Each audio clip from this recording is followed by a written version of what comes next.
Very good morning, students. Welcome to Gyanmanji Vidyapit Mahua online digital platform. As you know that I am your science teacher Vatsal Trivedi. So आज friends हम कुछ नया unit start कर रहे हैं जो हमारे केमिस्ट्री डिवीजन के अंदर हमारा यूनिट नंबर फर्स्ट रहेगा. So as per supplementary book lead school ये आपका chemistry unit number 1 fibre plastic metals and non metals. Fibre plastics metals and non metals ये हमारा यूनिट का नेम है जो हमारा केमिस्ट्री यूनिट नंबर 1 जो हमारी टर्म 1 के अंदर पार्ट 1 के अंदर अवेलेबल होगा. आप देख सकते हो आपकी सप्लीमेंट्री बुक पेज नंबर 3 के ऊपर अवेलेबल है. ओके सो आज इस यूनिट के अंदर as per NCERT text book इसके अंदर 3 और 4 यूनिट नंबर 3 और 4 यानी कि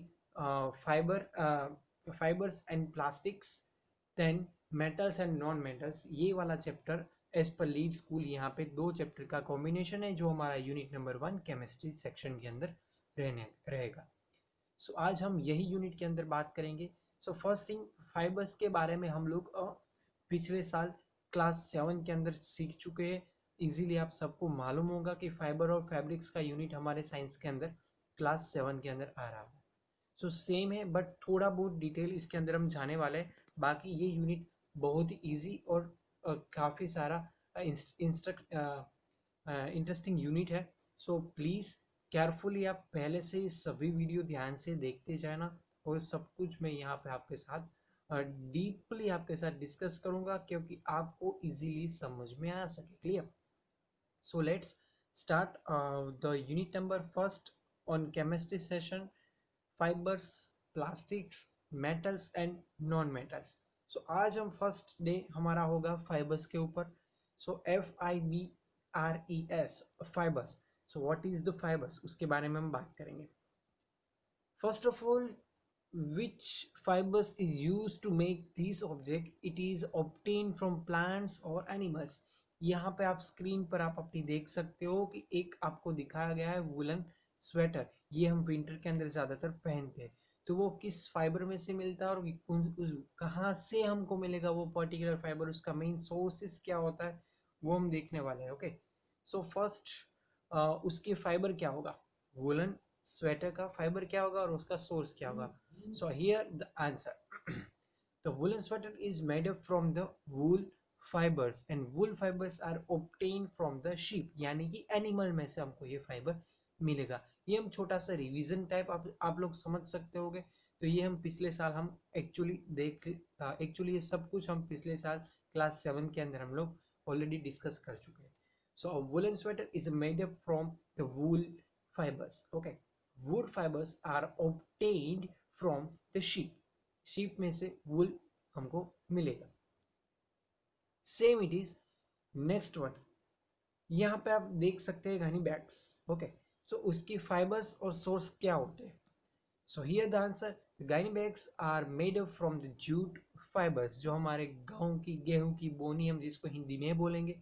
सो ये जो किस में से बनेगा, it is made up of jute fibres जो आप सेकंड फिगर के अंदर देख सकते हो. So it the fibre is jute and the jute fibres are obtained from the jute plants. जो फिगर नंबर 3 लास्ट आप देख सकते हो जिसको हम बोलेंगे जूट प्लांट में से उसको हम मिल सकती है. The next one is the cotton shirt. ये आप देख सकते हो यहाँ पे इस तरह से कुछ एक शर्ट दिखाया गया. सो वो कहाँ से मिलेगा, उसका फाइबर क्या है और कहाँ से वो ऑब्टेन होगा. So the cotton shirt is made up from the cotton yarn. Cotton yarn में से cotton shirt बनता है. It is obtained from the cotton plants. Cotton plants में से हमको cotton yarn मिलेगा और उसमें से cotton shirt बनता है. Same it is specially girls के लिए है सिल्क की साड़ी. ओके सिल्क साड़ी होती है वो कहाँ से मिलेगी, तो सिल्क साड़ी है वो कौन से फाइबर में से और वो फाइबर कहाँ से हमको मिलेगा, तो उसका आंसर आएगा like this. Silk sari is made up from silk यान. जो आप फिगर नंबर 2 पे देख सकते हो सिल्क यान में से सिल्क साड़ी बनेगी. और सिल्क यान is obtained from the silk worms. Third figure जिसमें से हमको सिल्क यान मिलेगा, तो सिल्क वॉर्म्स में से सिल्क यान और सिल्क यान में से सिल्क की साड़ी बनती है. सो ये कुछ हमने देखा फाइबर फैब्रिक्स और उसके कौन सी प्रोडक्ट, यानी कि कौन सी प्रोडक्ट या कोई पर्टिकुलर ऑब्जेक्ट जो फाइबर में से फैब्रिक और फैब्रिक में से कोई पर्टिकुलर ऑब्जेक्ट उसमें से जो बनता है, उसके बारे में हमने डिफरेंस एग्जाम्पल देखे हैं। ओके, सो बेसिकली फाइबर्स के अंदर भी कुछ टाइप्स होते हैं। सो ऐसा ही एक टाइप से सिंथेटिक फाइबर्स। ओके, सो सिंथेटिक फाइबर्स और नॉर्मल फाइबर्स के बीच में क्या डिफरेंस रहता है वो हम आइडेंटिफाई करेंगे। What is the major difference between fibres and synthetic fibre. You step out the home and it starts raining. Which of this would you wear in the rain? यहाँ पे आपको दो टाइप के शर्ट्स दिखाए, दोनों ही कोई एक पर्टिकुलर फाइबर्स में से ही बने हैं। तो जब आप घर से बाहर निकल रहे हो, अचानक बारिश स्टार्ट हो जाती है, तब ये दोनों में से कौन सा पहनना पसंद करेंगे। Okay, it is not dependent on our mood. किसी को भीगना अच्छा लगता है तो आप रेनी सीजन के अंदर कोई भी कपड़े पहन के निकल सकते हो, बट मोस्टली हम क्या प्रिफर करेंगे, रेनकोट। ओके, सो रेनकोट यानी कि जो सेकंड शर्ट है, सेकंड फिगर के अंदर रेनकोट है, वो हम यूज करेंगे। क्लियर?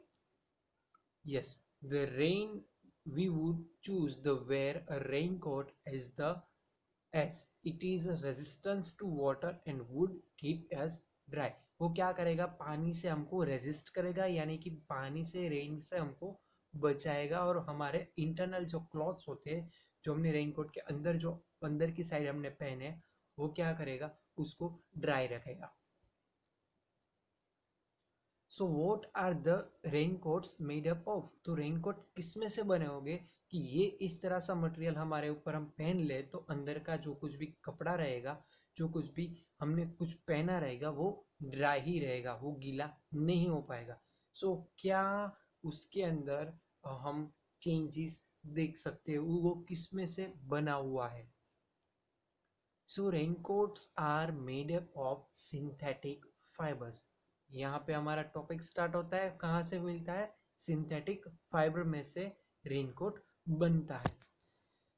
सो अभी हम बात करेंगे सिंथेटिक फाइबर्स क्या होता है। So fibres that are created और synthesised by artificially by human beings are called synthetic fiber और man made fiber। जो आर्टिफिशियली यानी कि कृत्रिम और होम वो नेचुरली नहीं मिलेंगे, मैन मेड फाइबर्स होते हैं, जिसको हम क्या बोलेंगे, सिंथेटिक फाइबर्स। ओके, सो तो fibres that are created artificially. Okay, artificially जो कुछ भी फाइबर मेन मेड यानी कि हमारे द्वारा, जो इंसान के द्वारा जो बनाया जाता है जो फाइबर, उसको मेन मेड फाइबर यानी कि सिंथेटिक फाइबर उसको हम बोलेंगे। Clear? Synthetic fibres are made using chemicals obtained by refining petroleum. These chemicals known as a petrochemicals। So synthetic fibers कहाँ से बनते हैं? Synthetic fibers are made using the chemical are obtain. वो कहाँ से, वो पर्टिकुलर केमिकल्स कहाँ से मिलेंगे हमको, पेट्रोलियम रिफाइनरी से मिलते हैं। और ये जो पर्टिकुलर केमिकल हमको मिलते हैं, जिसको हम क्या बोलेंगे, petrochemicals. So these chemicals are known as petrochemicals. A synthetic fibre का स्ट्रक्चर कैसा होता है? So structure of a synthetic fibre. So a synthetic fiber is made up of chemically joining of small units of together। छोटे छोटे units के अंदर एक साथ उसको कंबाइन कर कर, उसको जोड़कर एक पूरी एक चेन बनाती है, जिसको हम बोलेंगे सिंथेटिक फाइबर उसमें से बनता है। So this small units are known as monomers. Okay, mono यानी कि एक, मर्स यानी कि यूनिट, एक एक अलग अलग यूनिट। सो मोनोमर्स किसको बोलते हैं, जो सिंथेटिक फाइबर के अंदर केमिकली ज्वाइनिंग यूनिट्स, जो स्मॉल यूनिट्स होते हैं, उसको हम बोलेंगे monomers. So in the word monomer, mono means single and mer means unit. Okay, so monomer यानी कि single unit particles. So basically synthetic fibre होते हैं वो केमिकली अलग अलग। सिंथेटिक फाइबर नेचुरल फॉर्म के अंदर हम देखें तो ये अलग एक सिंगल यूनिट के अंदर यानी कि मोनोमर्स के अंदर यहाँ पे रह सकते हैं। आप फिगर के अंदर देख सकते हो काफी सारे मोनोमर्स यानी कि single single particle, single single small units आपको दिखाई दे गए। तो ये यूनिट जो आप देख रहे हैं, ये फिगर के अंदर जो स्मॉल स्मॉल आप राउंड देख रहे हैं ब्लू कलर के अंदर, ये राउंड है जिसको हम बोलेंगे मोनोमर्स। बाद में उसको कंबाइन करेंगे विथ केमिकल, और वो एक सभी को एक कंबाइन यानी कि एक पूरी लाइन के अंदर हम ज्वाइन कर देंगे। तो उसको हम स्मॉल यूनिट में से उसका लार्ज यूनिट, इसको हम बोलेंगे पॉलीमर। सो पॉली मीन्स मैनी और मोर मीन्स यूनिट। सो सिंगल यूनिट में से काफ़ी सारे यूनिट, मैनी यूनिट्स बनाने की प्रोसेस होती है। इसको वो जो प्रोसेस आफ्टर प्रोसेस जो हमको पॉलीमर मिलता है, जिसको हम क्या बोलेंगे, फॉर सिंथेटिक फाइबर का स्ट्रक्चर इस तरह से होता है। The monomers combine to the form of large unit is known as a polymer. As per figure you can see that in the word of polymer, poly means many and mer means unit, यानी कि काफ़ी सारे units को combine कर कर एक single, एक join large हमको एक यूनिट बनाते हैं जिसको हम बोलेंगे polymer. So the conversation of monomers to the polymer is called synthetic fiber. So why do you think synthetic fiber were created? हमको ये क्यों बनाने हो पड़े? Synthetic fiber were created because they were good substitutes for the natural fibers, having advantages like being cheaper, ये काफ़ी सस्ते होते हैं, बीइंग वाटर रेजिस्टेंस, ये पानी को रेजिस्ट यानी कि पानी से बचाते हैं, बीइंग स्ट्रॉन्ग एंड और डर्बल, काफ़ी स्ट्रॉन्ग होते हैं, उसको काफ़ी लॉन्ग पीरियड तक हम उसको यूज़ कर सकते हैं। So that's why we are created this synthetic fibre, यानी कि man made fibres. What are the difference between synthetic fiber or natural fibers? So let's understand the difference between synthetic fibers and natural fibers. So synthetic और natural fibers के अंदर आप figure से ही पता लगा सकते हो, ये मेजर डिफरेंस आप देख सकते हो। So first synthetic fiber और natural fibers का डिफरेंशिएट हम कर रहे हैं तो क्या आएगा? Synthesized artificially so their structure can be changed. ये सिंथेटिक फाइबर को हम आर्टिफिशियली हम उसको बना सकते हैं, सो दैट्स वाई उसका स्ट्रक्चर हम अपने हिसाब से चेंज कर सकते हैं। और नेचुरल फाइबर्स होते हैं वो obtain from the natural, so the structure is fixed.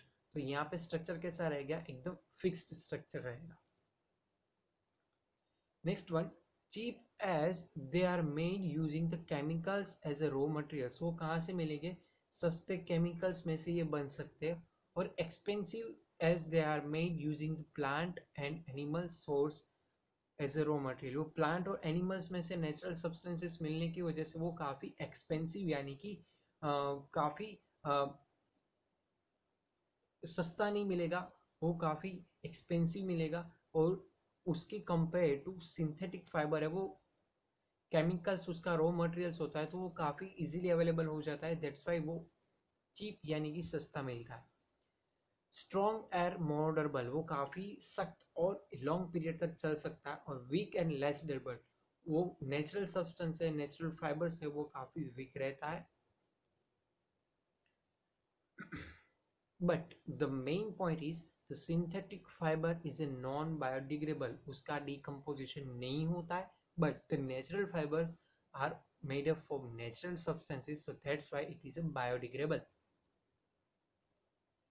Last one, not easy on the skin, ये हमारी स्किन पर इजीली नहीं चढ़ सकते हैं। और द नेचुरल फाइबर्स यानी कि हमारा कॉटन है, वो हम इजीली हम हमारी स्किन को एडजस्टेबल हो सकता है, so easy on the skin. So ये थे हमारे differentiation between synthetic fibres and natural fibres. Now here some question answer for the following question, यहाँ पे हमको देख सकते हैं कुछ क्वेश्चन आंसर यहाँ पे मैं आपके साथ सॉल्व कर रहा हूँ। सभी को ये तीनों क्वेश्चन आंसर एज होमवर्क आप सबको लिख कर भेजने, ये भले ही प्रैक्टिस क्वेश्चन नहीं है बट ये हमारे लिए बहुत ही इंपॉर्टेंट है। तो ये जो कुछ भी क्वेश्चन आंसर है एज होमवर्क आपको लिखना है इन योर फेयर बुक। सो आज से ये यूनिट से आप सभी लोग कंपलसरी सभी होमवर्क अपना फेयर बुक के अंदर ही करेंगे। So end of the day आपके पास एक कंप्लीटली अच्छे हैंड राइटिंग के अंदर एक फेयर बुक आपके पास अवेलेबल हो जाएगी। तो एग्जाम के टाइम पर आप डायरेक्टली आपके पास यहाँ से ही आप क्वेश्चन के आंसर लिख लो। सो एग्जाम के टाइम तक आपके पास परफेक्टली सब कुछ डेटा आपके पास हो जाएगा। So first is what are the synthetic fibre, second is what are they made up and the how they are produce. तीन क्वेश्चन सेम, तो उसके आंसर यहाँ पे लिखेंगे। What are the synthetic fibers? Synthetic fibers are created artificially using of petrochemicals. ये answer रहेगा question number 1। Question number 2, what are the made up of? वो किस में से बनेंगे? Synthetic fibers are made up of polymers, आपको याद रखना है। Third one, how are they produced? वो किस में से बनते हैं? Synthetic fibers are made up by chemically joining a small units or monomer together to form of large units called polymers। ये उसका आंसर आएगा। सभी क्वेश्चन आंसर तीनों के तीनों आपको अपनी फेयर बुक के अंदर एज होमवर्क एक फोटोग्राफ क्लिक कर मुझे अपने व्हाट्सएप के ऊपर सेंड करने होगा as homework. It is compulsory to all. Okay, so आज का यूनिट हम यहाँ पे आज का यूनिट हमने यहाँ पे स्टार्ट किया और आज का डे 1 यहाँ पे हम कंप्लीट कर रहे हैं। क्लियर? सो आज हमने कौन से सप्लीमेंट्री बुक का पेजेस यूज किया है वो भी मैं आप सबको बता देता हूँ। सो आज हमने supplementary book page number 1, okay, chapter number 3 synthetic fibres and plastics. Okay, so जो आपकी supplementary book page number 1 SB page number 1 on chemistry section और एज पर पेज नंबर 55 पर अवेलेबल है, जो आपको यहाँ से मिल जाएगा। सो सप्लीमेंट्री बुक पेज नंबर 55 और एसबी पेज 1 पर केमिस्ट्री सेक्शन के अंदर ये हम आज हमने वहाँ से ये पूरा लेक्चर अटेंड किया है। सो फिर से बता देता हूँ, तीनों क्वेश्चन आंसर ये आप अपनी स्क्रीन पर देख रहे हैं, सभी आपको लिख कर एक बार सेंड करने होंगे। कहाँ पे लिखना है? आज से सब कुछ होमवर्क अपनी फेयर बुक में लिखना स्टार्ट करना है। ओके, सो अभी के लिए stay happy, stay home, bye bye, thank you very much. If any types of doubt, please ask, I will definitely solve your doubt. Thank you very much.